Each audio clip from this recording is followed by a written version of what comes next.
অবশেষে আমি ডিভোর্স পেয়েছি।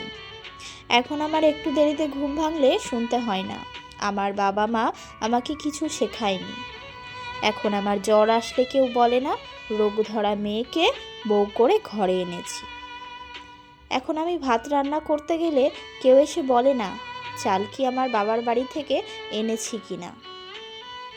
এখন আমি বারান্দায় একটু মন খারাপ করে দাঁড়ালে কেউ বলে না আমি বাইরের পুরুষ মানুষ দেখার জন্য দাঁড়িয়েছি। এখন আমার মায়ের ফোন আসলেও কেউ বলে না এত বারবার মেয়ের খোঁজ নেওয়ার কি আছে। এখন আমি না খেয়ে কারোর জন্য অপেক্ষা করার পর কেউ এসে বলে না এসব ঢং। এখন আমি কাঁদতে গেলে কেউ বলে না আমি নাটক করি। এখন আমি আমার পছন্দের একটা জামা কিনতে গেলে আমাকে ভাবতে হয় না এই রঙটা আমার জন্য নিষিদ্ধ। এখন আমি চুলটা খুলে আয়নার সামনে দাঁড়ালে আমাকে কেউ বলে না আমি বেহায়া। এখন আমি রান্না করতে গিয়ে আমার হাত পুড়িয়ে ফেললে আমাকে শুনতে হয় না আমি কোনো কাজই পারি না। এখন আমার মা আমাকে একটা জামা দিলে কেউ বলে না এত দেওয়ার কি আছে। এখন আমাকে আমার আশেপাশের মানুষ কেমন আছি জিজ্ঞাসা করলে আমাকে মিথ্যে বলতে হয় না যে আমি ভালো আছি। এখন আমি প্রতিবাদ করতে গেলে আমাকে আমার স্বামীর হাতের মার খেতে হয় না। এখন আমি আমার অধিকার চাইলে গালি শুনতে হয় না।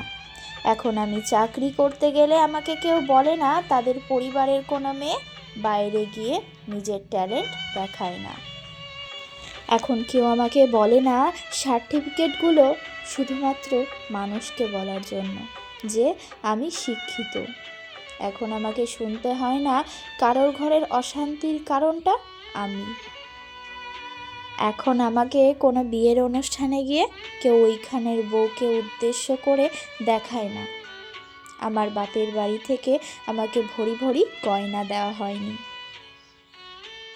এখন আমার মা অসুস্থ হলেও আমাকে দুদিন যাবৎ কাউকে বুঝিয়ে কাকুতি মিনতি করে আমার মাকে দেখতে আসতে হয় না। এখন আমায় আর শুনতে হয় না ওই মেয়েটার সাথে বিয়ে করলে আমি সুখী হতাম, তোমার সাথে আমি সুখী নই। এখন আমাকে রাতের পর রাত জেগে একটা ঘুমিয়ে থাকা মানুষের মুখের দিকে তাকিয়ে ভাবতে হয় না এই মানুষটাকেই কি ভালোবেসেছিলাম যে আজ আমাকে মেরেছে। এখন আমি একটা দীর্ঘশ্বাস নেওয়ার সময় কারো অনুমতির প্রয়োজন হয় না। তবে আমাকে এখন অন্য কিছু শুনতে হয়, আমি ভালো না তাই আমি সংসার করতে পারিনি, দোষটা আমারই। আরও কিছুদিন নাকি আমার সহ্য করা দরকার ছিল, আমার নাকি চুপ করে সহ্য করা উচিত ছিল। আমি নাকি এখন দুশ্চরিত্রা একটা মেয়ে। অনেক সিঙ্গেল ছেলে আমাকে দেখে বলে ডিভোর্সি মাল, একটু পটালেই পাওয়া যাবে। আমার আত্মীয় স্বজন আমার মাকে বলে তোমার আহ্লাদেই মেয়ে খারাপ হয়েছে। বন্ধু বান্ধব বলে মা মিশতে বারণ করেছে কারণ তুই ডিভোর্সি। আচ্ছা, এবার আমার প্রশ্ন, কোথায় ছিলেন আপনারা যখন আমি রাত জেগে কাঁদতাম? কোথায় ছিল আমাকে নিয়ে এত সমালোচনা যখন আমার চোখের নিচে এত কালি পড়েছিল যে চোখগুলোই দেখা যেত না?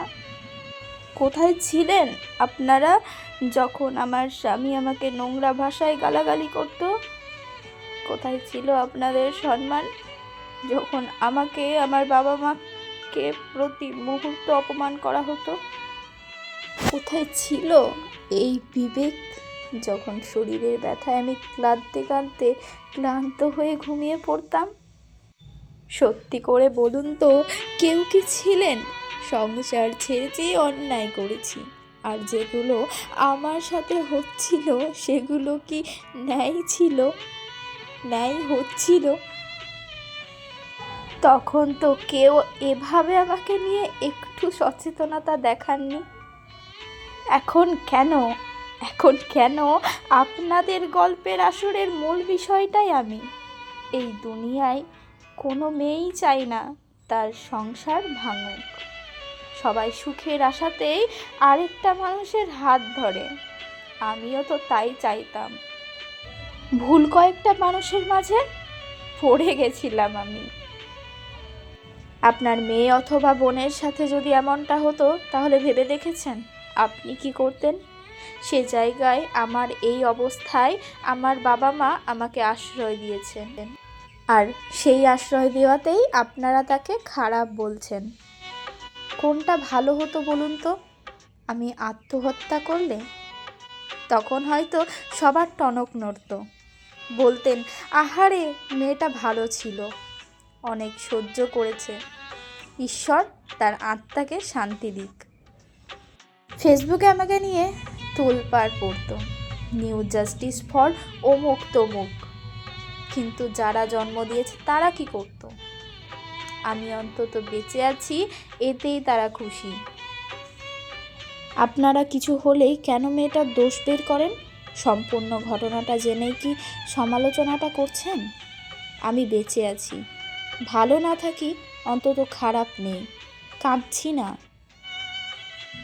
আমি মনে করি এটা আমার ব্যর্থতা না যে আমি সংসার ছেড়ে এসেছি, এটা তার ব্যর্থতা যে এটা বুঝতে পারেনি যে একটা মেয়ে তার জন্য একটা পৃথিবী ছেড়ে শুধুমাত্র তার হাত ধরে সম্পূর্ণ জীবন পাড়ি দেওয়ার আশা করেছিল।